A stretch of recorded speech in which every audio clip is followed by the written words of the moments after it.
사랑합니다.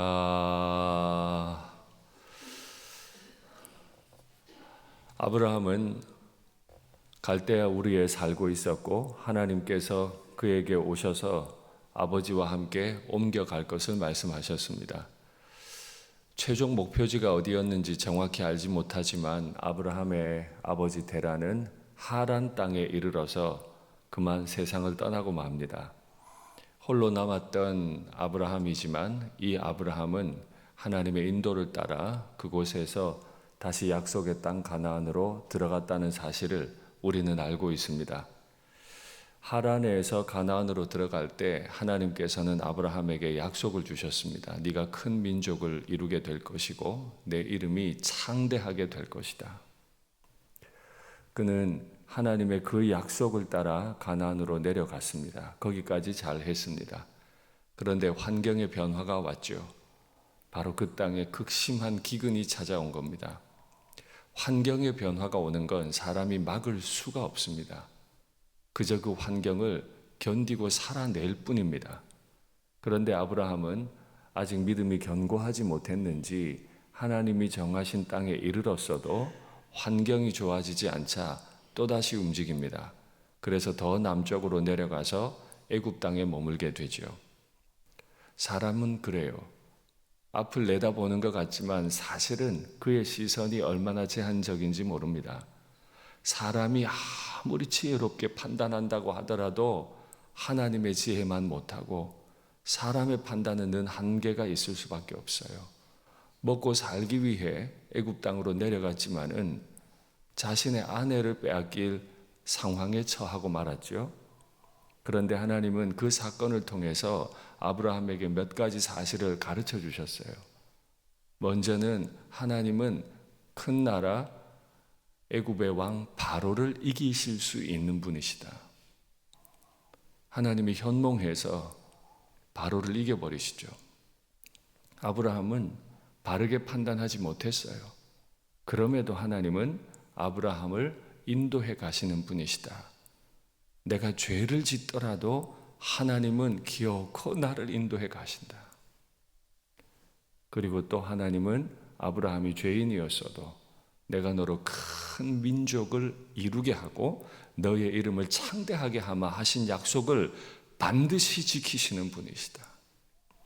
결론적으로 우리는 너무 모자라더라도 우리가 섬기는 대상인 우리의 하나님, 그분은 우리에게서 마음이 바뀌지 않는 분이시다. 반드시 당신의 약속을 이루어내시는 분이시다 하는 사실을 아브라함은 경험하는 가운데 다시 올라오게 됐습니다. 그래서 오늘 본문에 보면 아브라함은 풍부했습니다. 가축도 은도 금도 풍부한 채로 올라오게 돼요. 기근 가운데 살기 위해 내려갔던 애굽 땅인데 하나님은 말씀하신 대로 그를 창대하게 만들어가고 계셨죠. 그런데 문제가 한 가지 생겼어요. 그에게 예배의 자리가 없었죠. 그래서 그는 네게브 땅에 올라와서 하나님 앞에 이름을 부르게 됩니다. 그는 첫 번째 여호와 앞에 제단을 쌓았던 곳 네게브에 이르러서 그는 하나님을 찬송해요. 그 자리는 베델과 아이 사이였습니다. 하나님을 경배하는 삶으로까지 반응하기 시작했어요. 그런데 진짜 문제가 하나 발생합니다. 그들이 가진 재산이 너무 풍부하니까 조카 롯의 목자와 아브라함의 목자가 다투기 시작했습니다. 얼마나 많았던 건지 정확히 기록은 하고 있지 않지만 그들이 가진 것들이 너무 많아 그 땅이 감당하기에 충분하지 않았다라고 기록해요. 이거 누구의 시선일까요? 얼마나 많았길래 혹은 그 땅이 얼마나 좁았길래 부족하다고 판단했을까요? 그 판단이 틀렸는지 아닌지는 알지 못하지만 꼭 기억해야 할 사실이 하나 있죠. 바로 직전에 그 땅은 기근이 심했어요. 풀이 없었어요. 그래서 급히 애굽으로 내려가야만 했습니다. 애굽으로 내려가고 얼마 되지 않아 그는 다시 올라왔던 거예요. 그러니 그 땅은 여전히 먹고 살기가 어려웠던 땅인지도 모릅니다. 곡식도 혹은 초목도. 그런 상황에서 애굽에서 가져온 수많은 짐승들은 정말 감당이 안 됐는지도 모르죠. 그러니까 주인들끼리는 다툼이 없었는지 몰라도 그 수많은 양들을, 소떼들을 먹여야 하는 목자들 입장에서는 이게 너무 힘이 들어지는 거죠. 이때 믿음이 있었던 아브라함, 너는 큰 민족을 이루고 내가 네 이름을 창대하게 해주마, 약속을 따라 움직인 일이 있고 애굽에서 하나님이 어떤 분인지를 경험했고 올라와서 하나님의 이름을 부를 수 있게 된 아브라함은 어른다운 판단을 하게 됩니다. 첫째, 우리는 한 친족이니 관계를 이해해요. 어른은 우리가 어떤 관계인지 잘 아는 사람이죠. 정치판을 바라보면 나이 든 정치인들은 많이 계십니다. 그렇죠? 그러나 사람들이 하는 말이 어른은 없다 그래요. 분명히 연세가 많이 들어간 정치인들이 있는데 대한민국 정치판에 어른이 없다. 이런 말을 많이 합니다. 아마도 나이가 들었다고 어른은 아닌 모양이에요. 높은 직급을 가졌다고, 국회의원이 됐다고 그가 어른은 아닌 모양이에요. 국민들이 그렇게 말해요. 그러면 도대체 누가 어른입니까? 우리는 한 친족이다. 우리의 관계를 알고 있는 사람이 어른이에요. 두 번째, 그러니까 서로 다투게 하지 말자. 다툴 이유가 있습니다. 가축들은 엄청 많은데 풀들이 모자라요. 서로 먹겠대요. 예민해지고 다투게 될 겁니다. 그러나 진짜 어른은 다투게 하지 말자. 우리의 인생은 하나님이 창대해 주시게 하는 인생이지 우리가 다툼으로 무언가를 만들어내는 게 아니다. 그러니까 어른의 판단은 우리가 어떤 관계인 줄 알고 다투지 않기로 하는 결정을 하는 거예요. 세 번째, 그러니까 나를 떠나라. 이 말이 서운하게 들릴지 몰라도 그런 게 아니죠. 있어봐야 끊임없이 다툴 테니까 구조를 바꾸어 줍니다. 여태 너는 나의 조카로 나의 보살핌이 필요해서 내가 끊임없이 너를 데리고 다녔다마는 이제 너도 큰 부자가 되었고 성인이 되었으니 너는 이제 떠나가서 너의 가정을 이루거라. 구조를 만들 줄 알아요. 우리가 아이들이 잘 자라다가 대학을 간다 하면 부모님들은 대학 등록금이라는 걸 준비하죠. 아이가 취업을 하면 이제 결혼을 하겠지 준비합니다. 이럴 때 어른의 판단은 여전히 내 품에 내새끼고 내 마음대로 해야 되겠고 아닙니다. 아이가 큰 걸 알고 이제 떠나보내주는 거죠. 결혼을 했으면 더 이상 내 아들이라고 주장하기보다 한 여인의 남편이라고 그를 내보내줘야 되는 거예요. 그게 어른이죠. 아브라함은 어른답게 나를 떠나라 했습니다. 어른다운 아브라함의 네 번째 모습은 네가 좌하면 내가 우하고 네가 우하면 나는 좌할 거다. 무언가 중요한 선택을 할 때 우선권을 넘겨준다고 하는 거 이거 굉장히 두려운 일 아닙니까?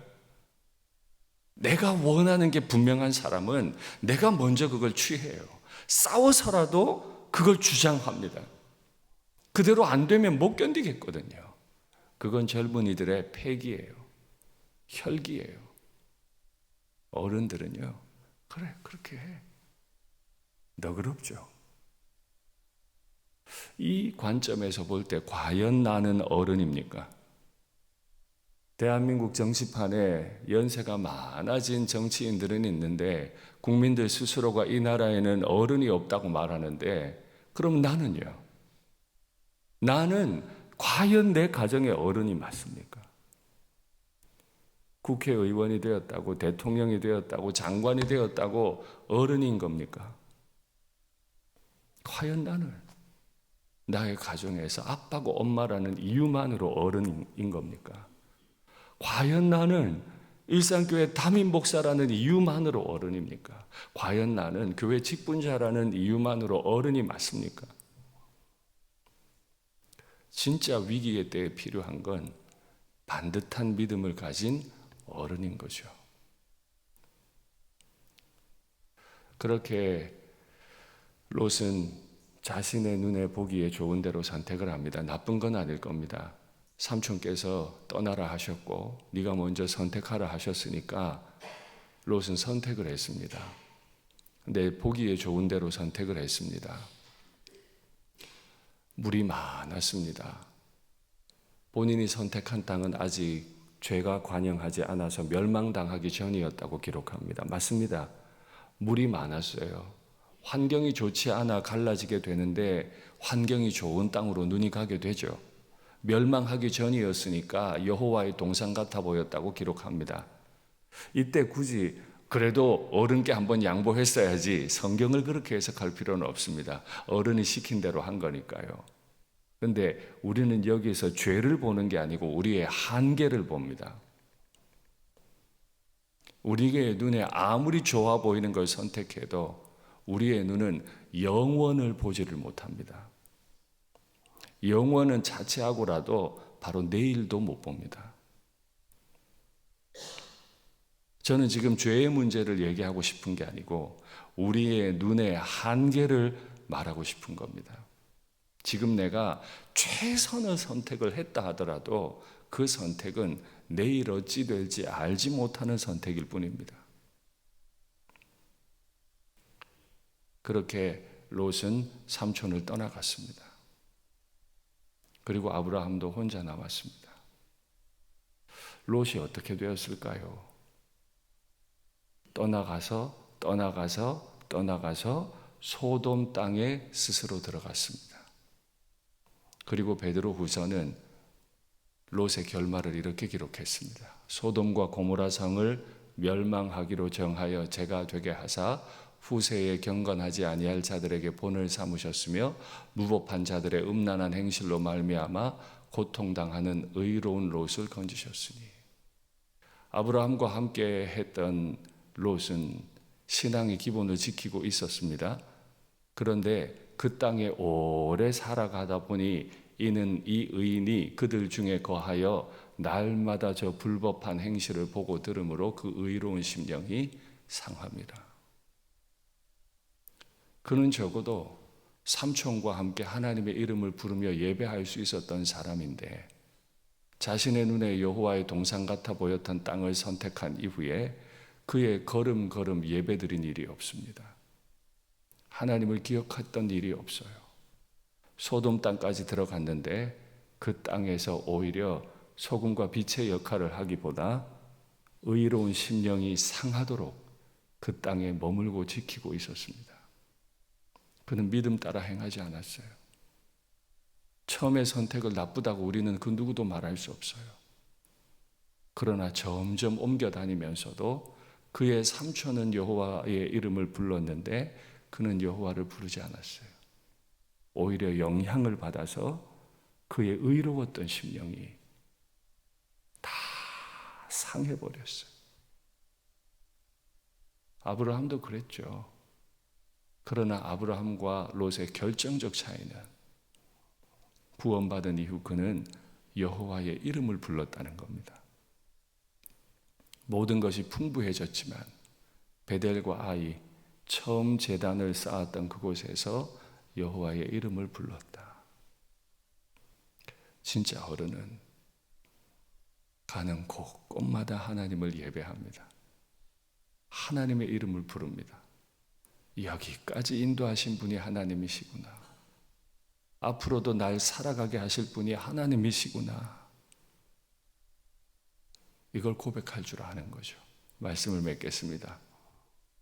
믿음이 있으십니까? 어떤 상황에서라도 나를 인도해 가실 거라는 믿음이 있으십니까? 어른이십니까?